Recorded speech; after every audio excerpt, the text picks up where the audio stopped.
ইসলাম, আপনার সময় 25 মিনিট। ধন্যবাদ আপনাকে। বিসমিল্লাহির রহমানির রহিম। মাননীয় স্পিকার, আপনাকে ধন্যবাদ। আশা করি মাননীয় বিদ্যুৎ মন্ত্রীর রেখে যাওয়া সময়টা আমার সাথে যুক্ত করে দিবেন। মাননীয় স্পিকার, বাজেট বক্তব্য, আমি প্রথমত মাননীয় অর্থমন্ত্রীকে ধন্যবাদ জানাই যে একটা ভঙ্গুর অর্থনীতির মধ্য দিয়ে এই সরকার অনেকের অনেক চাহিদা, অর্থনৈতিক সংকট এর মধ্য দিয়ে যে কোনো অর্থমন্ত্রীর একটা বাজেট পেশ করা আসলেই অনেক দুরূহ কাজ, দুঃসাধ্য কাজ। এবং মাননীয় অর্থমন্ত্রীর বাজেট বক্তব্যটা অত্যন্ত সুলিখিত হয়েছে, 234 পৃষ্ঠার বক্তব্য। সেটার জন্য মাননীয় অর্থমন্ত্রীকে আমি প্রথমত ধন্যবাদ জানাই। মাননীয় স্পিকার, প্রশংসা দিয়ে শুরু করলাম। মাননীয় স্পিকার, বাজেট নিয়ে বিরোধী দলের পক্ষ থেকে যেই মোটা দাগে যে সমালোচনাগুলো সেগুলো ইতিমধ্যে চলে এসেছে, সেখানে আমার নতুন করে আসলে যুক্ত করার কিছু নাই। আমরা বলেছি এই বাজেটটা ঘাটতি বাজেট। আমরা বলেছি যে রাজস্ব লক্ষ্যমাত্রা নির্ধারণ করা হয়েছে এটি অবাস্তব। সরকার দলের পক্ষ থেকে তারা বলেছেন তারা স্বপ্নবিলাসী, তারা অসম্ভবকে সম্ভব করতে চায়। যেভাবে তারা নির্বাচনে জয়লাভ করেছেন একইভাবে তারা এই বাজেটকেও বাস্তবায়ন করতে চান তারা। তো মাননীয় স্পিকার, নির্বাচনের বিতর্কে আমি যাব না, সেটা অন্যদিকে চলে যাবে, নিশ্চয়ই একদিন সত্য প্রকাশিত হবে। মাননীয় স্পিকার, বাজেট অর্থনীতির সাথে সম্পর্কিত। রাষ্ট্র যেমন কোনো আবেগের বিষয় না, অর্থনীতিও কোনো আবেগের বিষয় না। আমরা বললাম, আমরা চাইলাম, আমরা বাস্তবায়ন করে ফেলবো সবাই মিলে, আর আমরা করে ফেলবো, এটা সম্ভব নয়। একটি বাজেট বা অর্থনীতির পরিবর্তনের জন্য উৎপাদন, বন্টন, ভোগ, বিনিয়োগ সব কিছুর একটি সুষম পরিকল্পনা প্রয়োজন। সেই পরিকল্পনা আমরা এই বাজেট বক্তব্যে মাননীয় স্পিকার পাইনি। মাননীয় স্পিকার, বাজেটের যাওয়ার আগে আমি যদি একটু অর্থনৈতিক প্রেক্ষাপট নিয়ে কথা বলি। 1971 সাল বাংলাদেশের ছাত্র, তরুণ, কৃষক সবাই একটি জনযুদ্ধের মাধ্যমে এই ভূখণ্ডকে স্বাধীন করলো, লক্ষ্য সামাজিক ন্যায় বিচার প্রতিষ্ঠা করা। কিন্তু দুঃখের বিষয় 1971 সালের পরে আমরা দেখলাম কলকারখানা সব কিছু জাতীয়করণ করে রক্ষী বাহিনীর হাতে তুলে দেওয়া হলো। আওয়ামী লীগের নেতাকর্মীরা সব কিছু দলীয়করণ করলো, ভোগ দখল করলো। ফলশ্রুতিতে দুর্ভিক্ষ আসলো, হাজার হাজার মানুষ মারা গেল, আমাদের অর্থনীতি আরও ভঙ্গুর পরিস্থিতিতে আসলো। পরবর্তীতে বাকশাল হলো, বাকশালের পতন ঘটলো এবং ঘটনা পরিক্রমায় মেজর জিয়াউর রহমান বাংলাদেশের শাসক হলেন। জিয়াউর রহমান ক্ষমতায় এসে যেই নীতিটি নিয়েছিল মাঝারি, ক্ষুদ্র এবং মাঝারি শিল্পের বিকাশ, জিয়াউর রহমান সঠিকভাবে অনুধাবন করেছিলেন বাংলাদেশের সেই সময়ের অর্থনৈতিক সংকট হচ্ছে কর্মসংস্থান। ফলে তিনি মুক্তবাজার অর্থনীতিকে প্রমোট করলেন এবং আমাদের আজকের যে পোশাক শিল্প সেটা জিয়াউর রহমানের হাত ধরে বাংলাদেশে প্রতিষ্ঠিত হলো। আমরা 1978 সালে জিয়াউর রহমান নুরুল কাদেরের দেশ গার্মেন্টসকে প্রমোট করলেন, সহায়তা করলেন দেশ গার্মেন্টস প্রতিষ্ঠায়। সাউথ কোরিয়ার দাইইউ নামক একটি কোম্পানির সাথে চুক্তি করে এদেশের উদ্যোক্তাদের, পোশাক শিল্পের উদ্যোক্তাদের প্রশিক্ষিত করলেন এবং এর মাধ্যমে কয়েকশো শিল্প কারখানা তৈরি হলো, মাঝারি শিল্পের বিকাশ হলো এবং দেশে কর্মসংস্থান তৈরি হলো। মাননীয় স্পিকার, আমাদের দেশের বর্তমান যে সংকট, কর্মসংস্থানের সংকট, আমাদেরকে জিয়াউর রহমানের মতো এই ধরনের একটা নীতি বা পরিকল্পনা অনুসরণ করা প্রয়োজন ছিল মাননীয় স্পিকার। কিন্তু আফসোস, বর্তমান সরকারের যে আই হ্যাভ এ প্ল্যান, সেই প্ল্যানের ভিতরে আমরা এই ধরনের কোনো নীতি বা এই ধরনের কোনো পরিকল্পনা মাননীয় স্পিকার আমরা পাইনি, যেটা দেশে কর্মসংস্থান তৈরি করতে পারবে। 2008 সালে আওয়ামী লীগ সরকার ক্ষমতায় আসার পরে আমরা জানি গত 16 বছর কি হয়েছে। রাজনৈতিক ক্ষমতা কুক্ষিগত হয়েছে, দলীয়করণ হয়েছে। রাজনৈতিক ক্ষমতা কুক্ষিগত হওয়ার সাথে সাথে অর্থনীতিও কুক্ষিগত হয়েছে, সম্পদ কুক্ষিগত হয়েছে। ফলে অলিগার্ক শ্রেণী তৈরি হয়েছে, সিন্ডিকেট তৈরি হয়েছে। আপনি বিভিন্ন সেক্টরে যাবেন, 3-4টা কোম্পানি বাংলাদেশের সেই সেক্টরের সকল ব্যবসা নিয়ন্ত্রণ করছে। আমরা জানি কিভাবে ব্যাংক লুট হয়েছে, দেশের হাজার হাজার কোটি টাকা লোপাট হয়েছে। এই অলিগার্ক যে অর্থনৈতিক ব্যবস্থা তৈরি হলো, সমাজে বৈষম্য তৈরি হলো এবং বাংলাদেশের তরুণ যুবকরা তারা কোনো কর্মসংস্থান পাচ্ছে না। 2024 সাল বাংলাদেশের বিশ্ববিদ্যালয়ের ছাত্ররা, তরুণরা রাস্তায় নেমে আসলো কোটা সংস্কারের দাবিতে। 2018 সালেও নেমে এসেছিল, এর আগে ভ্যাট বিরোধী আন্দোলনে নেমে এসেছিল। এবারের আন্দোলনের নাম বৈষম্য বিরোধী ছাত্র আন্দোলন। আমরা খুবই সুপরিকল্পিতভাবেই এই আন্দোলনের নাম দিয়েছিলাম বৈষম্য বিরোধী ছাত্র আন্দোলন। কারণ মাননীয় স্পিকার, আমাদের সামনে এটা স্পষ্ট ছিল যে শুধু সরকারি চাকরিতে কোটা যেমন বৈষম্য, কিন্তু সমাজে যে মূল বৈষম্যটা রয়ে গেছে, যার ফলে কর্মসংস্থান তৈরি হচ্ছে না, তার বিরুদ্ধে আসলে আমাদের আন্দোলন করতে হবে, তার বিরুদ্ধে আমাদের লড়াই করতে হবে। মাননীয় স্পিকার, বৈষম্য বিরোধী ছাত্র আন্দোলনের মধ্য দিয়ে গণ অভ্যুত্থান সংগঠিত হলো এবং স্বৈরাচারী শেখ হাসিনা সরকারের পতন ঘটল। আমাদের এই যে বর্তমান সময়, এই সময় অর্থনৈতিক সংকটে আমার কাছে মেজর ক্রাইসিস 3টা। একটা হচ্ছে কর্মসংস্থান তৈরি, দ্বিতীয়ত হচ্ছে ব্যাংকিং খাত সংস্কার, এবং তৃতীয়ত হচ্ছে আমাদের যে বিদ্যুতের যে চুক্তিগুলো হয়েছে, বিদ্যুতের দাম যে বেড়ে গিয়েছে সেটাকে আমরা কীভাবে আবার কমিয়ে আনবো, সহনীয় পর্যায়ে আনবো। মাননীয় স্পিকার, সরকারের নির্বাচনী প্রচারণা এবং এই বাজেট তাদের প্রধান একটা প্রচারণার অংশ বা প্রজেক্ট হচ্ছে ফ্যামিলি কার্ড। তো ফ্যামিলি কার্ডের আইডিয়াটা কি বা থিওরিটা কি? বলা হয়ে থাকে যে গরিব মানুষকে যদি আপনি 100 টাকা দেন, সে 100 টাকার পুরোটাই সে খরচ করবে নিজের জন্য কিছু কেনার জন্য। সে সেটা সঞ্চয় করবে না, বিনিয়োগ করবে না, সে খাবার কিনবে বা তার নিত্য প্রয়োজনীয় কিছু জিনিস সে কিনবে। ফলে যদি আপনি গরিব মানুষকে টাকা দেন, 2000 টাকা দেন, 2500 টাকা দেন, সেই টাকাটা মানি রোল হবে, হাত বদল হবে, এভাবে অর্থনৈতিক একটা পরিবর্তন হবে। আমি যেরকমটা বুঝেছি মাননীয় অর্থমন্ত্রী। তো ফ্যামিলি কার্ডের এই যে থিওরিটা এবং এই যে 41 লক্ষ এবং পরবর্তীতে এটা কয়েক কোটি, 2 কোটি পরিবারকে দেওয়া হচ্ছে, এর ফলে রুরাল অর্থনীতিতে টাকা ঢুকছে, এটা সত্য। কিন্তু মাননীয় স্পিকার, এই ফ্যামিলি কার্ড বা এই প্রজেক্টের মাধ্যমে আপনি কনজামশন ডিমান্ড তৈরি করতেছেন, আপনি কিন্তু প্রোডাকশন ডিমান্ড বা ইনভেস্টমেন্ট ডিমান্ড তৈরি করতেছেন না। সে টাকা দিয়ে কিনবে প্রোডাক্ট, সেই প্রোডাক্টটা সে ইন্ডিয়ান প্রোডাক্ট কিনবে, চাইনিজ প্রোডাক্ট কিনবে, কারণ এই দেশে তো প্রোডাকশন আপনি বাড়াচ্ছেন না, কিন্তু তাকে আপনি কনজামশনটা বৃদ্ধি করে দিচ্ছেন। ফলে আমাদের এই সময় প্রয়োজন ছিল ইনভেস্টমেন্ট ডিমান্ড তৈরি করা, সোসাইটিতে অর্থনীতিতে প্রোডাকশন ডিমান্ড তৈরি করা, মিডল ইকোনমি তৈরি করা, ক্ষুদ্র এবং মাঝারি শিল্পের বিকাশ তৈরি করা। কিন্তু আপনি যেটা করছেন, কনজামশন ডিমান্ড তৈরি করছেন। এর ফলে আপনাকে কি করতে হবে? আমদানি করতে হবে, এবং আপনাকে উচ্চ মূল্যস্ফীতি হয়ে যাবে, এবং আপনি একটা নির্ভরশীল জনগোষ্ঠী তৈরি করছেন, যেখানে আমাদের বাংলাদেশের এই মুহূর্তে সবচেয়ে সম্ভাবনার জায়গা হচ্ছে তরুণরা। ডেমোগ্রাফিক ডিভিডেন্ডের সবচেয়ে স্বর্ণ সময় আমরা পার করছি মাননীয় স্পিকার। আমার দরকার ছিল তরুণদেরকে ইনভেস্ট করা। জিয়াউর রহমান যেরকম সাউথ কোরিয়ার সাথে চুক্তি করে তরুণদেরকে প্রশিক্ষিত করেছিল এবং পোশাক শিল্পের মাধ্যমে একটা মাঝারি এবং ক্ষুদ্র শিল্পের বিকাশ ঘটিয়েছিল, এরকম কোনো পরিকল্পনা কিন্তু মাননীয় স্পিকার আমরা এই বাজেটে পাইনি। আপনারা তরুণদেরকে ইনভেস্ট করেন, আপনারা তরুণদেরকে ঋণ দেন, তরুণদেরকে টাকা দেন, তরুণদেরকে প্রশিক্ষিত করেন, সেই টাকা আপনি অর্থনীতি অনেক বেশি পাবেন। একজন তরুণ যদি কর্মক্ষম হয়, সে তার বাড়িতে 2500-এরও বেশি টাকা দিয়ে তার পরিবারকে সে দিতে পারবে মাননীয় স্পিকার। ফলে আমাদের যেই ডেমোগ্রাফিক ডিভিডেন্ডটা আমরা কিন্তু মাননীয় স্পিকার কাজে লাগাতে পারছি না। মাননীয় স্পিকার, এই বাজেট বক্তব্যে 234 পৃষ্ঠা কর্মসংস্থান নিয়ে মাননীয় অর্থমন্ত্রী 1.5 পৃষ্ঠা লিখেছেন। আরও কয়েক পৃষ্ঠা লিখলে আমরা বুঝতে পারতাম যে তিনি কর্মসংস্থানকে আরও বেশি গুরুত্ব দিচ্ছেন মাননীয় স্পিকার। দ্বিতীয়ত, ব্যাংকিং খাতের সংস্কারে যদি আসি মাননীয় স্পিকার, ব্যাংকিং খাতে 40,000 কোটি টাকা দেওয়া হচ্ছে। ব্যাংক রেজুলেশন আইন এই সরকার এসে বদল করেছে, সংস্কার করে যারা ঋণ খেলাপি ছিল, যারা দেশের টাকা পাচারকারী ছিল, তাদেরকে আবার সুযোগ দিচ্ছে। মাননীয় স্পিকার, যারা ঋণ খেলাপি ছিল, যারা দেশের টাকা লুট করেছে, বিদেশে পাচার করেছে, আর যারা গণহত্যা করেছে, তাদের অপরাধ আমি খুব ভিন্ন কিছু দেখি না মাননীয় স্পিকার, দুইটাকে সমান অপরাধী হিসেবে আমি দেখি। আপনি অ্যাসালম, শিকদার, জেমকন, বেক্সিমকো, নাসা, সামিট, ওরিয়ন, এই ধরনের গ্রুপগুলা যারা এই দেশের অর্থ পাচার করেছে, সেই সকল ঋণ খেলাপিদের বিরুদ্ধে আপনি কি আইনগত ব্যবস্থা নিচ্ছেন? এবং বিদ্যমান আইন দিয়ে আপনি আসলে তাদের বিরুদ্ধে খুব বেশি ব্যবস্থা নিতে পারবেন না, কারণ এসালমের দুর্নীতি, এটার সাথে রাষ্ট্র জড়িত ছিল সেই সময়। ডিজিএফআইকে দিয়ে সে ইসলামী ব্যাংক দখল করেছে। এখন যদি মাননীয় স্বরাষ্ট্রমন্ত্রী বলেন শেয়ার হোল্ডার, আপনি তো আইনের ফাঁকফোকর দিয়ে তাকে শেয়ার দিয়ে দিতে পারবেন, কিন্তু সত্যটা হচ্ছে মাননীয় স্পিকার, তারা সেই সময় রাষ্ট্রযন্ত্র ব্যবহার করেছিল। ফলে আমাদেরকে এই ধরনের অর্থ পাচারকারীদের বিরুদ্ধে ব্যবস্থা নিতে হলে নতুন আইন লাগবে, এবং তাদের সম্পদ অথবা তারা যে সকল সম্পদ দেখিয়ে ঋণ নিয়েছিল সেগুলোকে জাতীয়করণ করা প্রয়োজন মাননীয় স্পিকার। সেই টাকা আপনি বন্ড করেন, সেই টাকা দিয়ে আপনি মাননীয় স্পিকার আপনি ব্যাংকে আবার ফেরত দেন, ব্যাংকিং খাতকে আপনি আবার একটা স্থিতিশীল জায়গায় নিয়ে আসেন। মাননীয় স্পিকার, বিদ্যুৎ মন্ত্রী আমার কিছুক্ষণ আগেই বক্তব্য দিয়ে গেলেন, যদি বিদ্যুতের দাম না কমে তাহলে এখানে কেউ বিনিয়োগ করবে না, শিল্প কলকারখানার খরচ বেড়ে যাবে। Bangladesh power development board BPDB এখন বর্তমানে বিদ্যুৎ কেনে 12 টাকায়, বিক্রি করে 60 টাকায়। বাকি টাকাটা সে ভর্তুকি দেয়, যেটা জনগণের ট্যাক্সের মাধ্যমে আবার সরকারের কাছে যায়। যদি 12 টাকায় বিক্রি করে 12 টাকায় কিনে 12 টাকায় আবার বিক্রি করে, তাহলে বিদ্যুতের দাম বাড়াতে হবে 86% মাননীয় স্পিকার। সরকার 17% বিদ্যুতের দাম বাড়িয়েছে এই সরকার হওয়ার পরে। গ্রামে গ্রামে লোডশেডিং হচ্ছে, মানুষ বিদ্যুৎ পাচ্ছে না। যদি আমাদেরকে এই ব্যবস্থা আমরা রাখি, আমাদেরকে সরকারকে অবশ্যই বিদ্যুতের দাম বাড়াতে হবে, সরকারের কিছু করার থাকবে না। কারণ আমরা জানি ক্যাপাসিটি চার্জের মাধ্যমে প্রতি বছর 99,000 থেকে 1,65,000 কোটি টাকা ক্যাপাসিটি পেমেন্ট দিতে হচ্ছে সরকারকে। তো এই যে চুক্তিগুলো হলো জরুরি আইন তৈরি করার মাধ্যমে, যেটা 14 বছর ছিল, এই আইনগুলো নিয়ে সরকার কি ব্যবস্থা নিবে?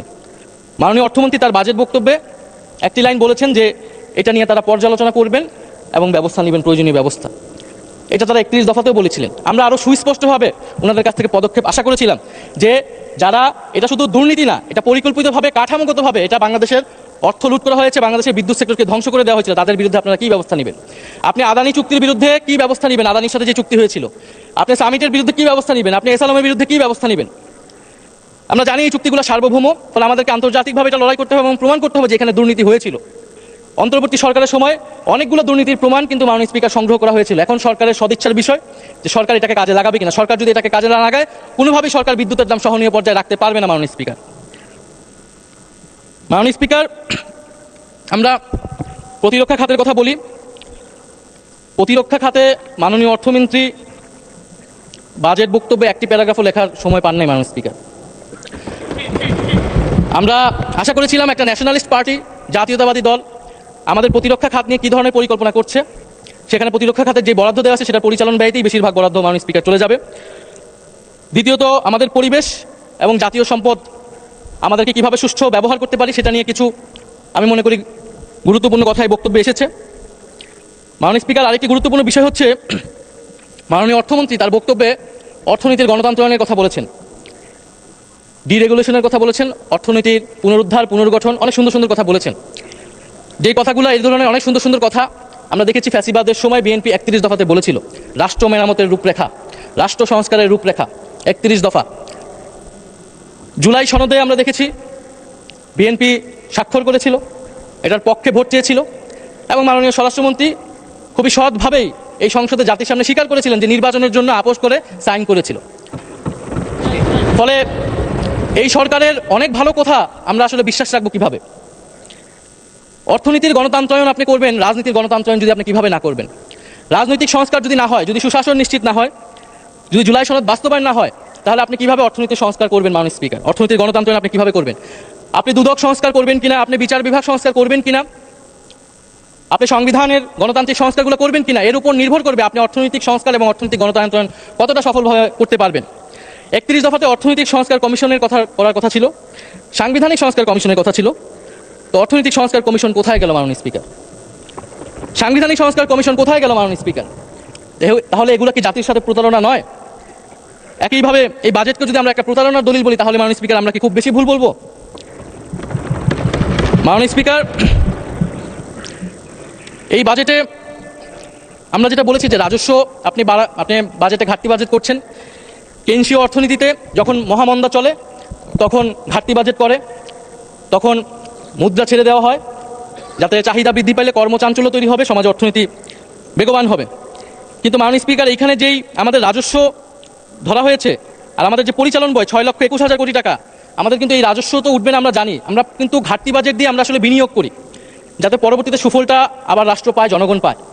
কিন্তু আমাদের যে পরিচালন ব্যয় ধরা হয়েছে এটাই কিন্তু মাননীয় স্পিকার আমাদেরকে ঋণ করা লাগবে, এবং এই ঋণ কোথায় গিয়ে শেষ হবে? বিগত আমলে আমরা দেখেছি দেশকে ঋণগ্রস্ত করা হয়েছে, প্রচুর ঋণ নেওয়া হয়েছে, ফলে ঠিক অর্থনৈতিক গুণগত পরিবর্তনটা বিগত সময় থেকে কোথায় হলো এটা আমাদের কাছে মাননীয় স্পিকার ধরা পড়ছে না। মাননীয় স্পিকার, আমি একটু অন্য বিষয়ে যেতে চাই। আমাদের একজন সরকার দলীয় মাননীয় সংসদ সদস্য তার এক বক্তব্যে বলেছেন যে এখন অনেকে গাড়ি চড়ে, যে আগে তারা কি চড়তো বা রিক্সায় চড়তো, এখন তারা গাড়ি চড়ে, এরকম একটা কথা বলেছেন মাননীয় স্পিকার। মাননীয় স্পিকার, আজকে মাসের কত তারিখ? 28।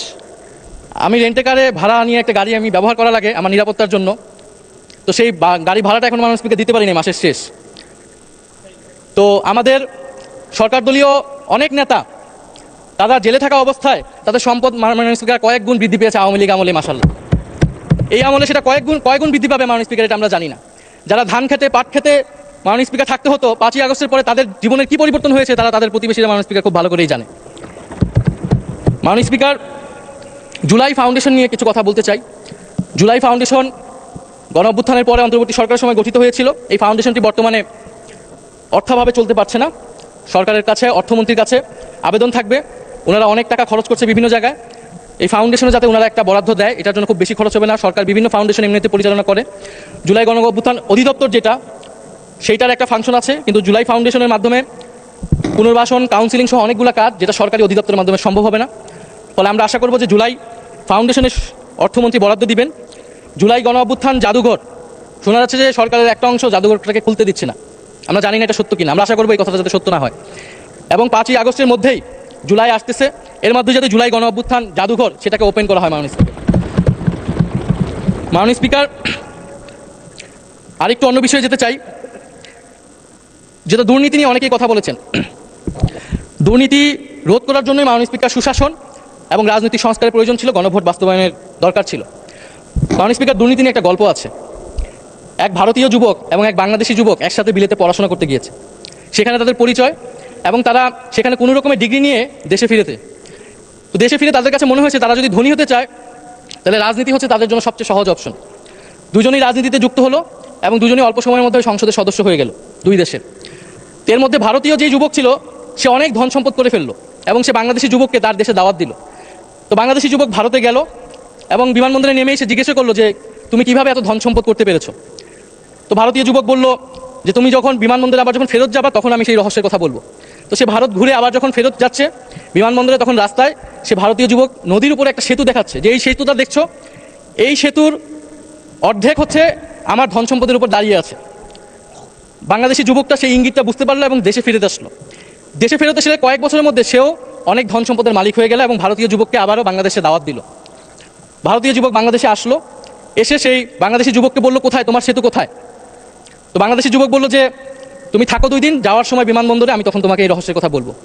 তো 2 দিন থেকে সে যখন বিমানবন্দরে আবার বিদায় দিতে জানাচ্ছে ভারতীয় যুবককে, তখন সে নদীর উপরে একটা সেতু দেখাচ্ছে যে ওই যে দেখছো সেতুটা, ওই সেতুটার উপরে আমার ধন সম্পদের উপরে সেতুটা দাঁড়িয়ে আছে। ভারতীয় যুবক বললো কোথায় সেতু কোথায়। তখন বাংলাদেশি যুবক বললো তুমি যদি সেতু দেখতেই তাহলে তার আমার ধন সম্পদ এতটা হতো না। তো মাননীয় স্পিকার, বাংলাদেশের উন্নয়ন, মেগা প্রকল্প, মেগা প্রজেক্ট, এগুলোর মাধ্যমে ধন সম্পদ কীভাবে তৈরি হয়, আমলাতন্ত্র, রাজনীতিবিদ, ব্যবসায়ী চক্র কীভাবে ফুলে ফেপে বড় হয়েছে এটা আমরা জানি। এটাকে চেক অ্যান্ড ব্যালেন্স করার জন্য, এটাকে অ্যাকাউন্টেবল করার জন্য, জবাবদিহিতার আওতায় আনার জন্য মাননীয় স্পিকার হচ্ছে জুলাই সনদ এবং গণভোট অনুষ্ঠিত হয়েছিল। আপনি যে লোকাল লেভেলে ফ্যামিলি কার্ড দিচ্ছেন সেখানে যে দুর্নীতি হবে না তার কি গ্যারান্টি? আপনি কিভাবে সেটা নিশ্চিত করবেন যে সেটা যার প্রাপ্য সে পাবেন? আপনি কি স্থানীয় প্রশাসনকে শক্তিশালী করেছেন? আপনি কি স্থানীয় সরকারকে সংস্কার করেছেন? আপনি তো সেখানে দলীয় প্রশাসক বসিয়ে রেখেছেন। ফলে মাননীয় স্পিকার, দুর্নীতিকে রোধ করতে হলে আমাদেরকে অবশ্যই আমাদেরকে গণভোট বাস্তবায়ন করতে হবে, গণভোটের রায় সংস্কার এবং জুলাই সনদ বাস্তবায়ন করতে হবে। মাননীয় স্পিকার, আমি শেষের দিকে এসে গিয়েছি, আরেকটি বিষয়ে যাব। এই সরকার আসার পরে সীমান্তে প্রায় 10 জনের মতো ভারতীয় বাহিনী বিএসএফ দ্বারা হত্যা করা হয়েছে এবং পুশিং করার চেষ্টা করা হচ্ছে অবৈধ বাংলাদেশি বলে। আমরা এই বাজেট অধিবেশনে পুশিং নিয়ে একটা আলোচনা করতে চেয়েছিলাম মাননীয় স্পিকার। এই আলোচনাটা আমরা জানি না কোন কারণে এই আলোচনাটা আমাদেরকে করতে দেওয়া হয়নি। সরকারি দল, বিরোধী দল, সমালোচনা, প্রশংসা, এত কথা হলো, আমরা কি 1 ঘন্টা সময় মাননীয় স্পিকার বের করতে পারতাম না পুশিং নিয়ে আলোচনা করার জন্য? আমরা বিএনপির নামের সাথে জাতীয়তাবাদ শব্দটা আছে, আমরা দেখতে চাই তারা কিভাবে সীমান্ত হত্যা বন্ধ করে মাননীয় স্পিকার, এবং সেই বিষয়ে আমরা সর্বাত্মকভাবে সহযোগিতা করব। আমরা বিজেপিকে সাধুবাদ জানাই এই মহান সংসদ থেকে, তারা যেভাবে প্রতিরোধ করছে, যেভাবে দৃঢ়তার সাথে দাঁড়িয়ে রয়েছে। বাংলাদেশের 18 কোটি জনগণ মাননীয় স্পিকার বাংলাদেশ বিজেপির সাথে রয়েছে। মাননীয় স্পিকার, পশ্চিমবঙ্গে একটি নির্বাচন হয়েছে এবং শুভেন্দু অধিকারী সেখানকার মুখ্যমন্ত্রী হয়েছে। নির্বাচনের আগে এবং পরে বাংলাদেশকে নিয়ে লাগামহীন বক্তব্য দিয়ে যাচ্ছে মাননীয় স্পিকার। তিনি বলেছেন এক জনসভায়, আমাদের জন্যই বাংলাদেশ তৈরি হয়েছে, বড় বড় কথা বলো, অবৈধ সবাইকে পাঠিয়ে দেব। তিনি এর আগে একটি জনসভায় বলেছেন ইসরায়েল যেভাবে গাজাকে শিক্ষা দেয় বাংলাদেশকেও সেভাবে শিক্ষা দিতে হবে। মাননীয় স্পিকার, এই অধ্যতের জবাব বাংলাদেশ সরকারকে দিতে হবে, পররাষ্ট্র মন্ত্রণালয়কে দিতে হবে। আমরা পররাষ্ট্র মন্ত্রণালয় থেকে কঠোর জবাব আশা করছি এবং ইতিহাস ভুলে গেলে চলবে না। এই পূর্ববঙ্গের কৃষকের টাকায় মাননীয় স্পিকার কলকাতা শহর তৈরি হয়েছিল। কলকাতা শহর আমরা 1937 সালে বিজয় লাভ করেছিলাম মাননীয় স্পিকার, এবং শ্যামাপ্রসাদ মুখার্জিরা তারা সাম্প্রদায়িক নীতির ভিত্তিতে পশ্চিমবঙ্গ ভাগ করেছিল, যে পশ্চিমবঙ্গ দিবস আজকে নরেন্দ্র মোদী পালন করছে।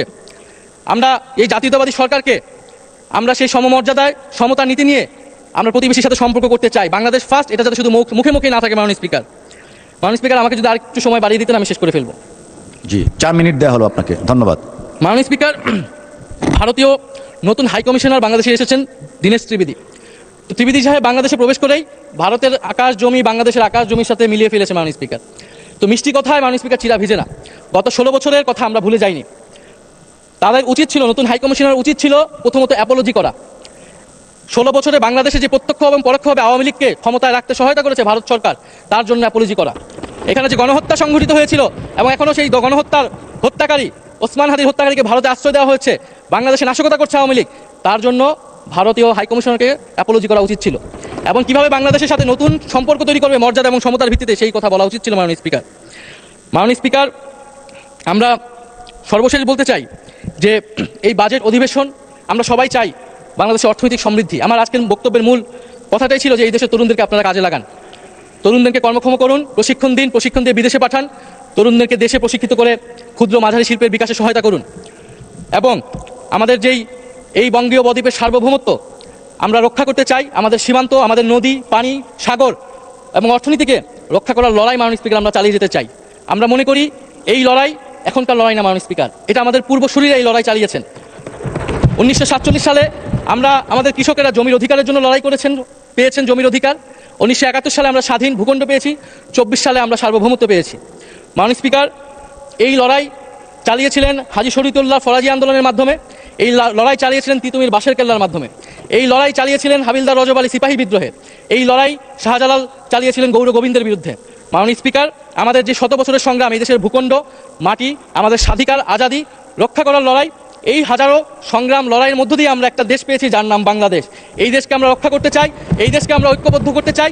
এই দেশকে রক্ষার জন্য, স্বাধীনতা সার্বভৌমত্বের জন্য, বৈষম্যহীন এবং গণতান্ত্রিক বাংলাদেশের জন্যই 2024 সালে এত তরুণ, এত মানুষ জীবন দিয়েছে। আমরা আশা করব সেই জীবনদান বৃথা যাবে না।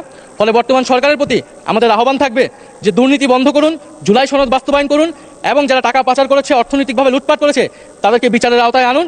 ইনশাআল্লাহ আমরা ঐক্যবদ্ধভাবে এই বাংলাদেশ বিনির্মাণ করব এবং বাংলাদেশকে একসাথে নেতৃত্ব দেব। মাননীয় স্পিকার, আপনাকে ধন্যবাদ। ইনকিলাব জিন্দাবাদ।